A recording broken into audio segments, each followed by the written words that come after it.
Have you ever wondered whether it's worth buying that tabletop ironing pad? Will you ever use it? Are they any good? Can you actually iron anything on them? Well, I've bought a nice inexpensive one off Amazon and I'm going to show you exactly how it worked out for me, what size it is and whether I think it's a good idea. So if you like this video, please give me a thumbs up below. Please subscribe to see all my videos about crafting. I'm Christine of Christine's Crafts and this channel is all about crafting on a budget. So first thing I'm going to show you is what I bought. So this was from Amazon, very inexpensive travel iron mat.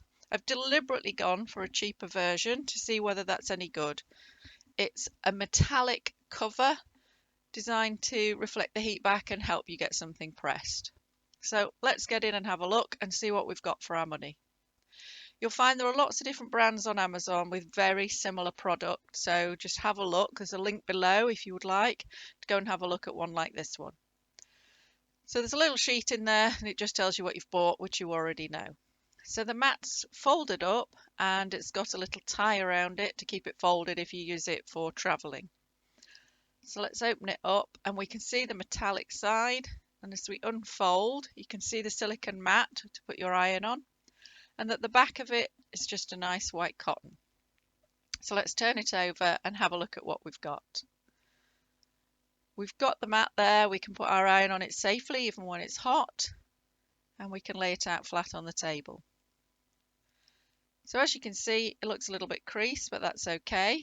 This one is 32 inches wide and 19 inches deep, and that's plenty big enough for the way I'll use it with crafts. You'll have to decide if that was big enough for your clothes. So now let's have a go. Let's get the iron and run it around, see how it feels. Well, actually it feels really smooth. It flows really easily and it's really nice. So I'm going to try it with steam and without steam, and both work beautifully. I'll try doing some boosts, and yeah, quite happy with it. So let's actually iron something. I've got a piece of crafting cotton here, part of a fat quarter, and as you can see I've kept it stored all folded up. So let's get the steam iron on and give it a press.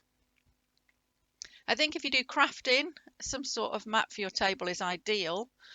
So I've, in this scenario, used this to make some nice bookmarks, and I've easily set up the ironing pad next to my cutting board and on the other side of the table my sewing machine, so I can get on without having to go off and set up the ironing board. I'm happy with how that's pressed that. It's done really well, which I think is because the mat is padded, so it's allowed the steam to press through there and really penetrate the fabric. So I hope you found this helpful, and if you're considering buying a tabletop ironing pad, you'll look at the inexpensive versions as well as the expensive woolen mats that everyone recommends. Okay, so if you've liked this, please give me a thumbs up below. Please subscribe, and if you hit the bell, you'll find out when all my videos arrive. I post regular videos all about crafting and all about crafting on a budget. Thank you for watching.